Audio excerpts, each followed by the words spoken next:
Buen día mis hermanos, pues ya estamos en viernes, ya llegamos de nuevo al fin de semana, este viernes 12 de febrero, estamos ya acercándonos a terminar esta quinta semana de tiempo ordinario y seguimos meditando el libro del Génesis. Hoy corresponde al capítulo 3, versículos del 1 al 8. Ya vimos cómo la creación ya está hecha, ya el hombre y la mujer están en el mundo, están instalados en el paraíso y viven en armonía entre ellos y en armonía con Dios. Pero como hay un ángel malvado que se rebeló contra Dios y creó un séquito, un seguidores de ángeles del mal, que en este caso hablamos de Lucifer, pues la tradición, los estudiosos de la Biblia comentan que esto es lo que nos narra hoy este capítulo, estos versículos del capítulo 3, cómo entra la maldad, cómo el diablo, utilizando a la serpiente, que era un animal astuto, empieza a meter la división entre el hombre y la mujer y sobre todo entre el ser humano y Dios. Y fíjense cómo actúa el hombre, cómo actúa el demonio. Es bien importante porque eso nos pasa a nosotros también en estos días. Dice, un día la serpiente le dijo a la mujer, ¿es cierto que Dios les ha prohibido comer de todos los árboles del jardín? Fíjense qué astuto, porque él sabe que esto no es cierto. Él sabe que les prohibió solamente comer de un árbol, de todos los demás podrían comer. Y eso se lo hace ver la mujer. Dice, sí podemos comer los frutos de todos los árboles del jardín, solamente los frutos del árbol que está en el centro no podemos comer. Pero hoy en día nos pasa lo mismo, tendemos a ver más lo que nos falta y no valoramos lo que tenemos. Y empezamos a ver nuestras carencias y no nuestras pertenencias. Y ese es un mal de siempre que ha tenido la humanidad. Y eso es algo que empieza a generar conflicto en nuestro interior y sobre todo obviamente en nuestro entorno.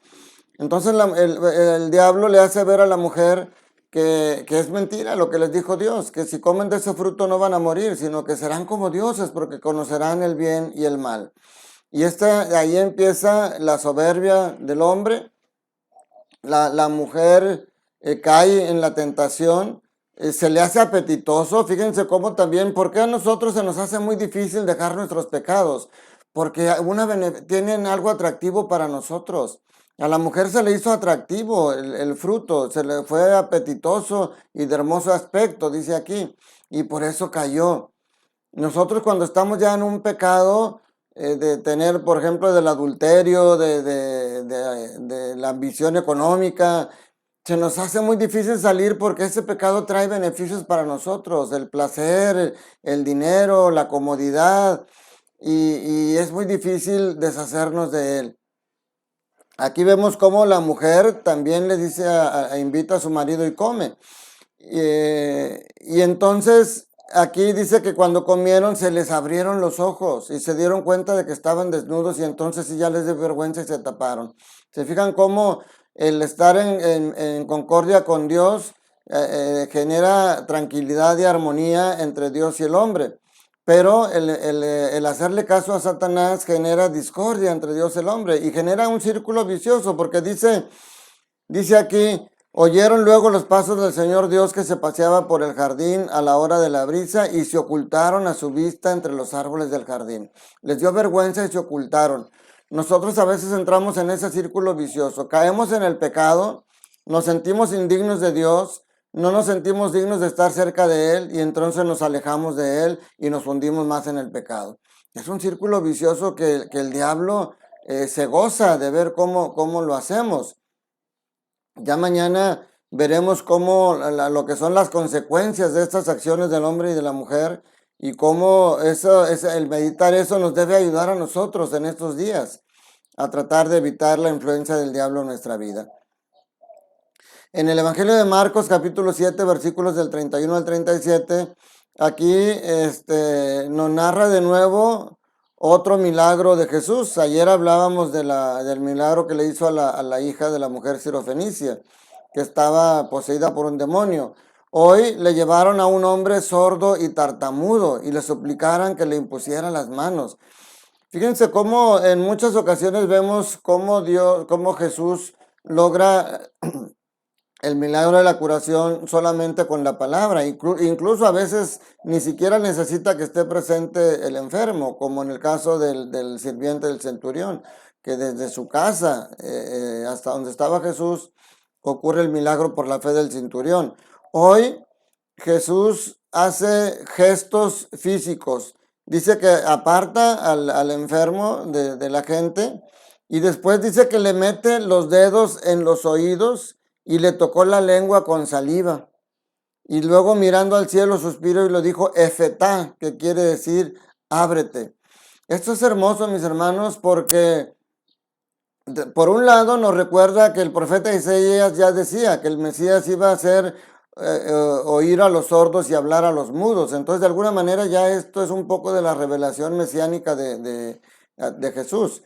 Pero nosotros también, si recordamos, bueno, nosotros no recordamos en nuestro bautismo, pero hemos acudido y hemos visto otros bautizos, como hay un momento que se le llama el efetá, donde el sacerdote o el diácono toca simbólicamente los oídos y los labios del niño, y dice el Señor Jesús que hizo oír a los sordos y hablar a los mudos, te conceda su tiempo escuchar su palabra y predicar su palabra. O sea, en ese entonces Jesús le devuelve la habilidad y la posibilidad a este hombre de poder comunicarse con los demás, de escucharlos y de expresarse.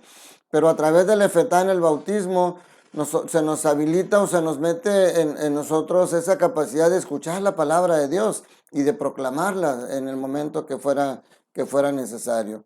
Entonces esto nos remite, después de estar viendo la creación, de sentirnos criaturas de Dios, nos remite esta lectura de hoy a recordar que también somos hijos de Dios a través del bautismo. Y dice que esto que hacía Jesús causó admiración en la gente. Dice, todos estaban asombrados y decían, qué bien lo hace todo, hace oír a los sordos y hablar a los mudos. ¿Se fijan cómo el Evangelio de hoy de alguna manera tiene cierto parecido a la historia de la creación que hemos visto? Cómo primero Dios crea al hombre y a la mujer y a todo solamente con su palabra, y vemos cómo Jesús muchos milagros los hizo solamente con su palabra. Y la segunda versión de la creación, cómo Dios lo hace todo con sus manos y cómo hoy Jesús también con sus manos toca a la persona para lograr ese milagro. Entonces, mi hermano, recuerda que Jesús todo lo hace bien, que pasó por el mundo haciendo el bien y en estos días sigue pasando por tu casa, por mi casa, buscando hacer el bien. Solamente tenemos que estar cerca de Él, tenemos que dejar que nos toque y tenemos que ser dóciles a que su amor transforme nuestra vida en una vida mejor. Entonces les doy la bendición esperando que este fin de semana esté lleno del amor de Dios para ustedes, que se sientan amados por Dios, que no solamente se sepan amados por Dios, sino que experimenten el amor de Dios en su corazón y eso que nos lleve a ser mejores personas cada día de nuestra vida. Que la bendición de Dios Todopoderoso, Padre, Hijo y Espíritu Santo, descienda sobre ustedes y sus familias y permanezca para siempre. No me canso de recordarte todos los días porque es una gran verdad. Dios te ama, Dios quiere que seas feliz y Dios pone todo a tu alcance para que seas feliz, pero el diablo te hace que veas más las cosas que te faltan y que no valores todas las cosas que tienes a tu lado y que Dios las ha puesto para tu felicidad. Te mando un fuerte abrazo, cuídate mucho, que estés bien.